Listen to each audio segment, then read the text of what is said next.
নমস্কাৰ সকলোকে। মনটো বহুত বেছি বেয়া লাগি আছে আৰু ভিডিঅ'টো বনাম বুলি ভাবি আছোঁ, তেনেকৈ সময় সুবিধা পোৱা নাই।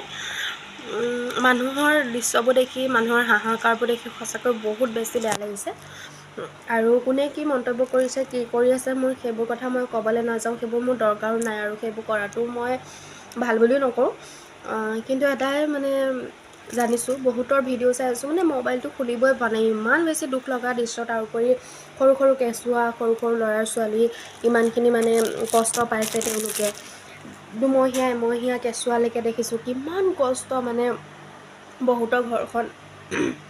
বহুতৰ নিজৰ ঘৰখন, আপোন ঘৰখন হেৰাই গৈছে, ভাগি গৈছে, উটুৱাই লৈ গৈছে নদীয়ে। সঁচাকৈ এক অসহনীয় দৃশ্য, সঁচাকৈ বহুত বেছি বেয়া লাগিছে।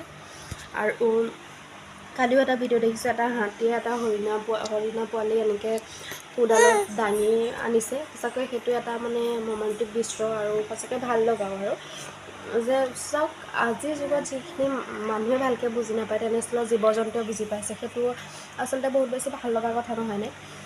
আৰু দেখি বহুত বেছি বেয়া লাগিছে।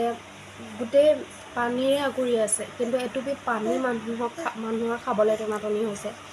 গোটেই পানীয়ে আগুৰি আছে, কিন্তু মানুহে গা ধুবৰ কাৰণে বা কিবা এটা ধুবৰ কাৰণে মানুহৰ পানীৰ অভাৱ হৈছে নহয়নে? কাৰণ সেইখিনি ব্যৱহাৰ কৰিব পৰা পানী নহয়।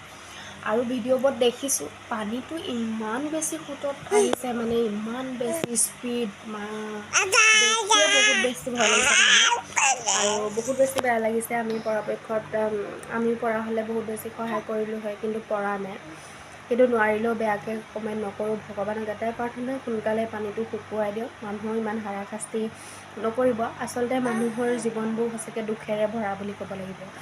গোটেই জীৱন কত কষ্টৰ বিনিময়ত এখন ঘৰ, কেঁচাই হওক পকাই হওক, কিমান কষ্টৰ বিনিময়ত এখন ঘৰ, সা সম্পত্তি মানুহে নিজৰ প্ৰয়োজনীয় আচবাবখিনি লয়। মানুহৰ জীৱনতো একো বস্তুৰে অভাৱ শেষ নহয়, যিমান থাকিলেও আৰু এটা বস্তুৰ প্ৰতি অভাৱ থাকেই নহয়নে? সেইকাৰণে কৰিবাচোন। ছোৱালীৰ উৎপাত কৰি আছে আৰু সেইটোৱে আৰু সোনকালে ভাল হওক, পানী শুকাওক সোনকালে। আৰু বতৰটো বৰষুণ দি আছে, ভালকৈ ৰ'দ দি দিয়া হ'লে আৰু পানীটো শুকালে হয়। আৰু আমি জনাত তেনেকৈ যোৰহাট শিৱসাগৰত পানী হৈছে বুলি শুনা নাই, কিন্তু এতিয়া দেখিছোঁ।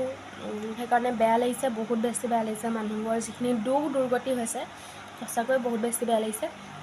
আৰু মানুহৰ উপৰিও জীৱ জন্তুৰ যিখিনি দুখ দুৰ্গতি হৈছে, কুকুৰাৰ পৰা আদি কৰি দেখিছোঁ গৰু ছাগলী মানে উটি গৈছে, তেনেকৈ বহুত বেছি বেয়া লাগিছে। আচলতে এতিয়া বৰ্তমান আমি মানুহৰ কথা কৈছোঁ, কিছুমানে ঘৰতে থাকি যে কমেণ্টবোৰ কৰি থাকে আলটু ফালটু, তেওঁলোকৰ কথা কৈছোঁ, পষ্টবোৰ যে কৰি থাকে।